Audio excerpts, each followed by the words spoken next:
boys and girls, exercise of the week this week is a kettlebell swing. Now this is the king of the glute exercises. So for everyone who wants to get their beach bum ready for the summer, this is the exercise to do. However, there's a lot that can go wrong.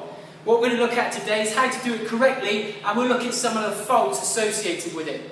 Now, first of all, I'm going to give you a demonstration, and then we'll talk through it. So, let's go.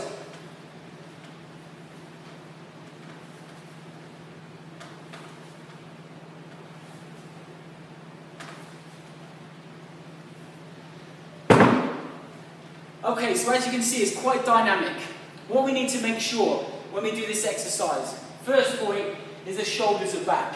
If the shoulders come forwards, then the top of my back's going to arch, and that's not a good thing, okay? You want to keep the back relatively flat throughout.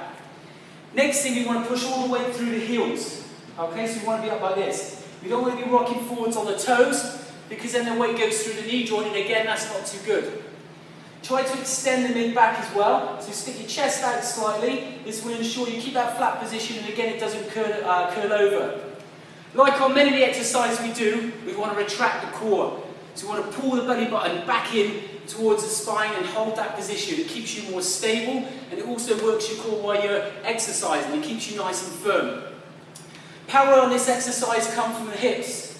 So we come back, and then it's push forwards. So power from here, not your shoulders. If you feel it in your shoulders, it means you're doing it wrong. Where you should feel it, back of the legs, glutes.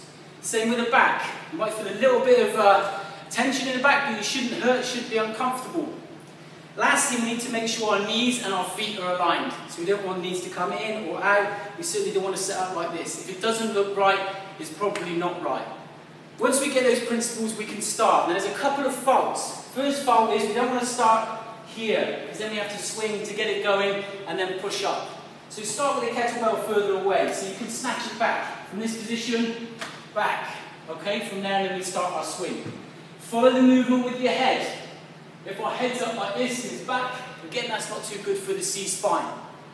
Now, what you see a lot of people do is bend the knees too much.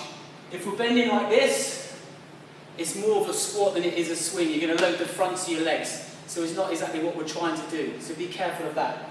And reach back as far as you can. If anything hurts during the exercise, just stop, seek some help, and then hopefully you'll be able to get someone to correct it for you. If you follow those principles though, you should be able to do it correctly. So give it a try and let me know how it goes.